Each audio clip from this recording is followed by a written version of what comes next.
ગઈકાલે અમદાવાદના ઘાટલોડિયા વિસ્તારમાં જે મહાદેવનું મંદિર આવેલું છે તેમાં સંદેશ ન્યૂઝે એક અહેવાલ પ્રસારિત કર્યો હતો, ત્યારે તેની અસર થવા પામી છે। હવે ઘાટલોડિયામાં નશાખોરો વિશે જે અહેવાલ આપવામાં આવ્યો હતો રામેશ્વર મંદિરનો, તે વિસ્તારમાં સંદેશ ન્યૂઝના અહેવાલની અસર થતા પોલીસ તંત્ર હવે જાગ્યું છે અને મંદિરની આસપાસ હવે કાયમી પોલીસ પોઈન્ટ મૂકવામાં આવશે। ઘાટલોડિયા વિસ્તારમાં પોલીસ હવે પેટ્રોલિંગ વધારી દેશે।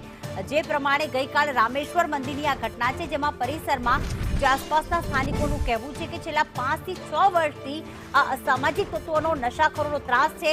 તેઓ આ મંદિરમાં બેસીને દારૂ પીવે છે, સાથે સાથે ગાંજો પણ લેતા હોય છે, ગાંજાનું પણ સેવન કરે છે અને જ્યારે સ્થાનિકો દ્વારા ફરિયાદ કરવામાં આવે અથવા તેમની સામે પડવામાં આવે તો તેમને ધમકી પણ આપવામાં આવે છે।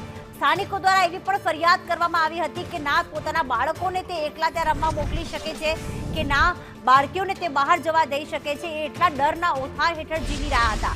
પરંતુ આખરે સંદેશ ન્યૂઝે આ તમામ લોકોની વ્યથા સાંભળી, રજૂ કરી અને અહેવાલ પ્રસારિત કરવામાં આવ્યો, જેની અસર એ થઈ છે કે પોલીસ દ્વારા તે વિસ્તારમાં પોઈન્ટ તો મૂકવામાં આવશે, પરંતુ સાથે સાથે પેટ્રોલિંગ પણ વધારવામાં આવશે।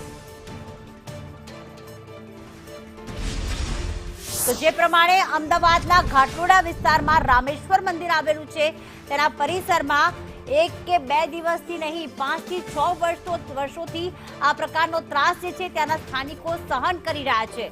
રામેશ્વર મંદિરની એક જ દિવાલ બાદ ઘણી બધી સોસાયટીઝ આવેલી છે, ત્યાંના સ્થાનિકો આ નશાખોરોથી સતત પરેશાન હતા।